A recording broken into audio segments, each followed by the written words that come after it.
Hello, everyone. My co-authors and I would like to begin by thanking the organizers of the Culture Conference. In this paper, we highlight new evidence from the Maya site of Xunantunich, which we believe may shed light on the function of ancient Maya graffiti in certain contexts. We also discuss the importance of detailed and accurate recording of graffiti in the archaeological record. As we all know, once plaster surfaces are exposed to the elements, there is a danger of loss of preservation. Thus, we highlight the methods that we use to document a large corpus of graffiti, several hundred images that we uncovered at structure A5 second at El Castillo. Although ancient Maya graffiti has been documented at a number of sites in the Maya lowlands, our understanding of the function of this art form remains relatively limited. I would like to say that there have been some very interesting recent studies of graffiti, including by Bevar at the Xunantunich Palace, that has really moved forward our interpretations of this important form of art by the ancient Maya. Graffiti, however, is often still set apart from more formal forms of Maya art due to its seemingly simplistic nature. Early interpretations of graffiti focus mostly on the unrefined nature of the designs. In a 1978 study of graffiti at Tikal, Michael Kempen states, on every stage of conception and execution, the graffiti appeared to lack the logical and organized principles of construction characterizing other varieties of Maya art. In 1954, Sir J. Eric S. Thompson suggested that graffiti was the result of doodling by bored or inattentive novices. He also suggested that maybe this was the result of Maya novices before an initiation ceremony. We do think that it's important to note that Thompson, in his analysis of graffiti and the crudeness of the designs, attributed this to Maya novices. Now, following along those same similar lines of interpretation, Scott Hudson, in a 2011 Latin American Antiquity article, focuses on the possibility that the interpreted crudeness of graffiti derives from the youth of its creators and therefore lack of training. He suggests that many examples of graffiti were created by ancient Maya children, and we agree with him on this interpretation. He also suggests that there is evidence of different skill levels present on some walls, suggesting a possible dialogue between different artists. And this particular suggestion resonates with our own interpretations of the data set from Xunantunich at El Castillo, as we believe that in some cases, the dialogue between different artists may in fact be related to instruction. And we're not suggesting all graffiti is related to instruction, but in certain contexts, in certain situations, it may be. Our investigations at El Castillo, a 39-meter tall acropolis right here in the center, uncovered a late classic building, structure A5 second, on the east side of El Castillo that housed 3 south-facing rooms.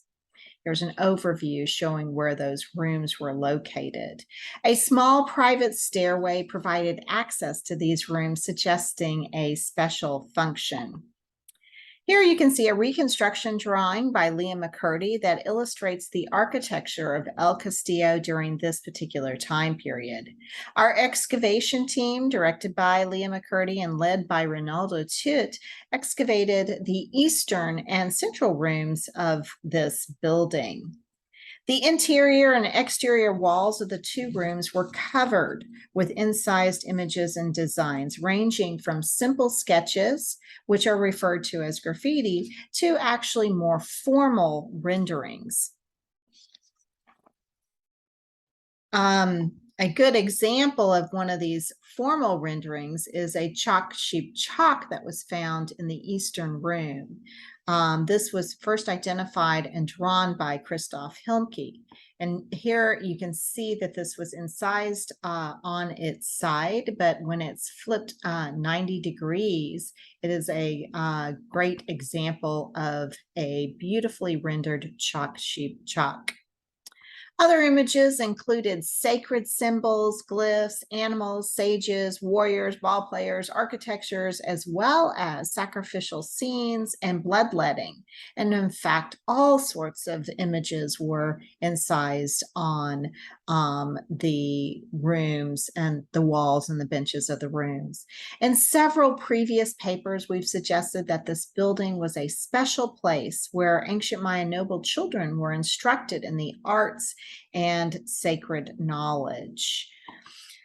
Of importance to our interpretation, we encountered an incised glyph that reads etched, translated as wise man or sage. You can see the glyph here and the drawing of the glyph by Christoph Hilmke. Moreover, there are several images of scribal personages incised into the plaster walls, including a beautifully rendered seated scribe on the north wall of the eastern room.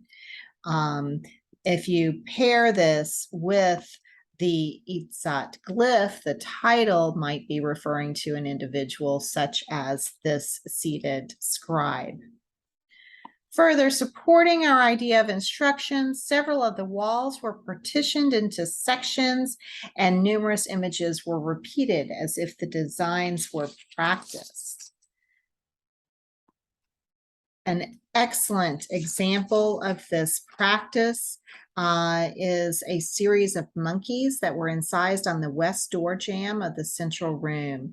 This image is drawn by my co-author, Lauren Nowakowski. Note that one of the monkeys appears to be a model, the one where the green arrow is pointing right here, or an example for different artists to follow. Here you can clearly see the different skill levels present. Additionally, many of the images in the eastern room were marked with a gouged X across the face.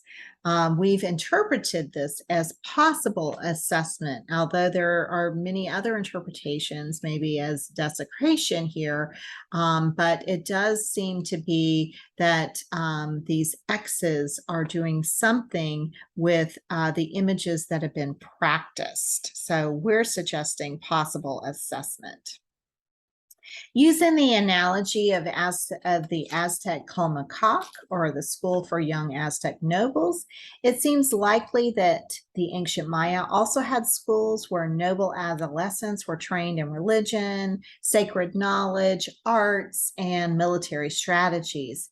Thus, taken together, the gridded wall space, evidence of practice through repetition, possible assessment, and evidence of various skill levels within the rooms discovered at El Castillo, we believe that this points towards a space for specialized instruction. In a broader context, a private stairway leads from the landing of these rooms to a series of terraces off the eastern side of El Castillo, as you can see here. We believe that these terraces provided access to Group C just to the south of the acropolis. This unusual group contains two vaulted structures facing each other across a very small courtyard. Both of these structures consist of a line of rooms with high benches, each with its own doorway. Excavations have revealed incised patoli boards and a few graffiti elements incised into the benches of all rooms that have been investigated to date. Additionally, excavations have revealed very few domestic artifacts associated with these buildings, and preliminary ceramic analysis suggests that the assemblage is dominated by serving vessels. Furthermore, the two buildings are associated with a sweat bath located right here, supporting the notion that this group had a special function. We believe that these buildings could represent the temporary living quarters for young nobles who are being instructed within the special rooms at El Castillo. And here are some excavation shots of our rooms showing the doorways and high benches, and here the high bench with the incised patoli board. Now that I've provided a brief overview of our findings and interpretations of the graffiti from structure A5 second at El Castillo, we want to highlight the methods that we use to document the walls, benches, and door jambs. I think it is important to note that due to the unusual nature of this building and its protected location on the east side of El Castillo, we were given permission by the Institute of Archaeology to leave the excavated rooms open for several years, allowing a longer time frame for study. In typical in a typical situation, you would have to excavate the rooms, document the graffiti, and then backfill the rooms in short order.